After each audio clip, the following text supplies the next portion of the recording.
Hey all, welcome back to Neon's Movie Reviews. I'm Neon and this is my review channel. So I had no intention of doing this at all, but I just started watching American Gods. I just watched the first episode of this, and like literally just turned off the TV.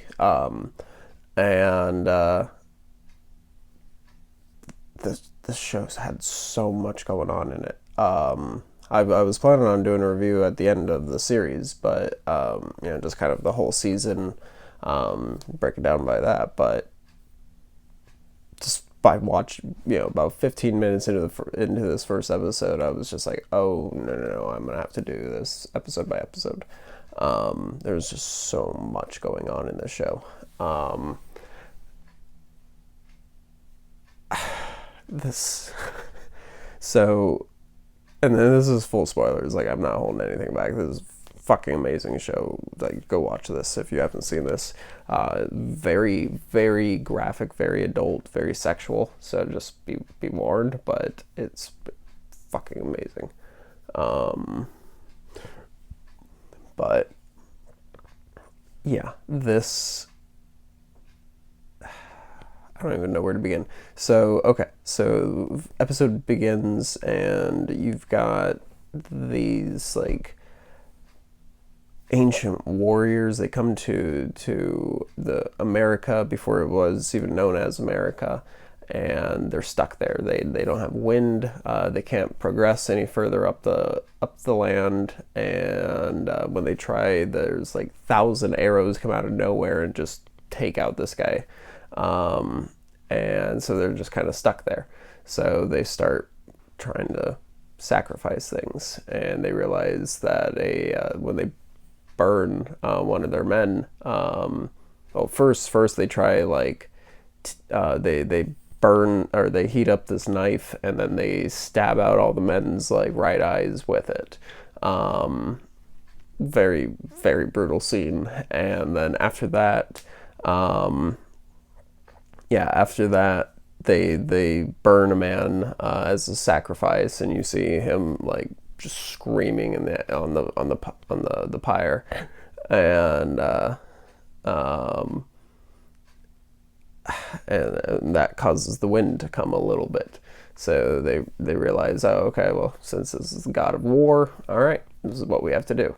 So they just split up and just start this massive battle against one another, and it is just gratuitous gore. People are getting sliced in half, like limbs. There's this really cool thing of this severed arm still holding the sword, going flying through the air, and that sword ends up landing in somebody else's face, or actually I think it goes through their throat.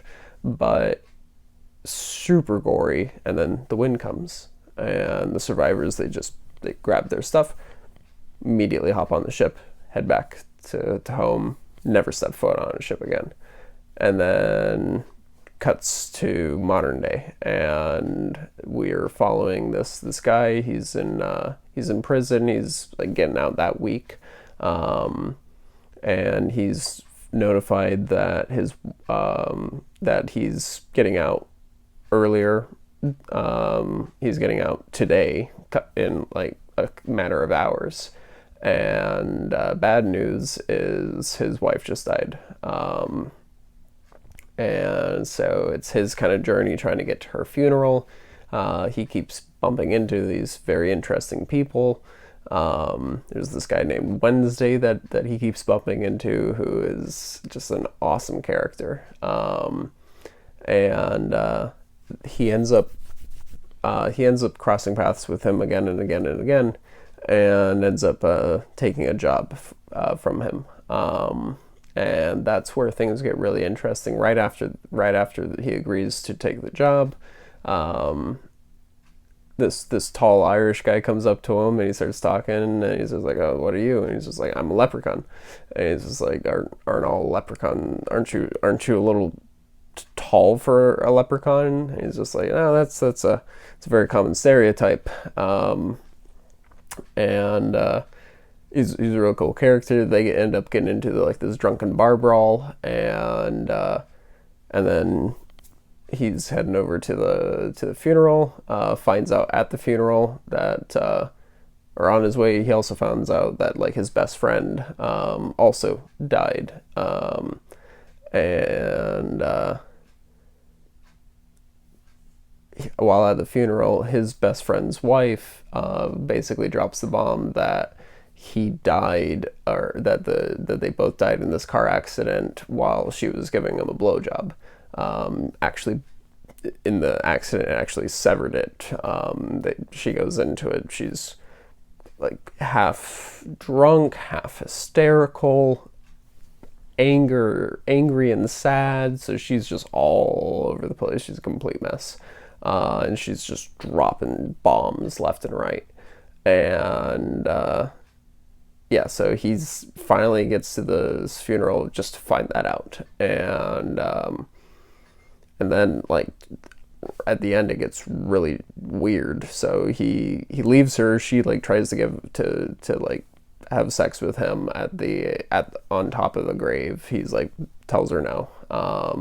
Then he's walking and finds this like little robot box, and it opens up, latches on his face. He wakes up in this like digital world or something like that, and yeah, it's basically like it's Clockwork Orange in like the Matrix is what it felt like. And he ends up getting the person, basically Malcolm McDowell's character in Clockwork Orange. I don't know who this guy is. They didn't, so I'm just going off of what I can gather. But he basically keeps asking about Wednesday and what Wednesday's plans are. He says he doesn't know. He just started, barely spoken a dozen words to him. And then they say that they're not just going to kill him, they're going to delete him. And they take him out to this tree.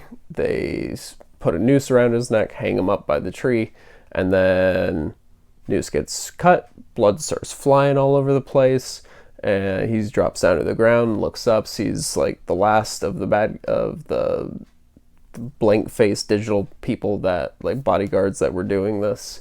He just gets split in half, just right up the crotch, up all the way through the face, and blood and gore goes flying around, and that's the end of the episode. Oh, I forgot. There's this really crazy, intense sex scene out of nowhere as well. So like, before he takes the job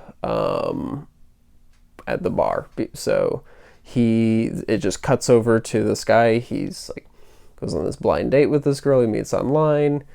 They start she takes him back to her place, immediately start having sex in bed, and the scene starts getting weird. She tells him to start worshiping her. He does, and then she starts eating him with her vagina. Not like teeth. She just eats him whole. So that's another thing that happens in this show, apparently. But I don't know what the show is going to bring. I don't really know what the plot of this show is, but I'm completely intrigued. I'm really, really on board. This episode, I would give a solid 8 out of 10. Like, it's great hook. I am hooked. I can't wait to keep watching. See what else happens. But oh yeah. So one other thing. I noticed at the beginning of this episode, in the opening credits, this episode was directed by David Slade, who I think he did some of the Twilight movies. I know he did 30 Days a Night, and I know him most from he was one of the big kind of showrunners, main series directors for Hannibal, and which I also noticed that Brian Fuller was involved in this, who also was heavily involved in Hannibal. And watching this, I can definitely tell that their influence is all over this. So that might be why I really like this. I'm a huge Hannibal fan. I story-wise, nothing alike, but visually, very similar. It's just this one is just kind of like crazy fantasies, I think, about actual gods. I'm not really sure what this is. I'm really intrigued. I did not do any research on this show going in. I just knew it was really good. It had a great cast. I knew a scene involving like a slave ship I had seen out of context. That's really all I knew. And it was just an amazing piece of acting. And I was just like, all right, I'm intrigued enough. So I'm very curious to see what the rest of these episodes hold. As I said, this was kind of impromptu. This was not planned that I was going to be doing these episode by episode, but this show just really impressed me enough that I want to talk about these episode by episode, so that way I can get all my thoughts out without forgetting big points. But yeah, really curious to see where this goes. I know this is an older show. Well, not too old, but a couple years old. Please don't spoil this for me. Yeah, please don't. I'm not going to be looking at the comments anyway, just in case. But yeah, if you guys do like this show though, and you actually are going to be nice, please let me know what you guys think of the show, or if there's other shows like this. Yeah, subscribe for more content like this. As I said, I'm going to be pushing through these. I'm also going to be doing the Summer of Nick Cage films. Got about 30 plus Nick Cage movies I'm trying to push through in a little over a month. But yeah, that's going to wrap it up. Bye, y'all. Stay safe.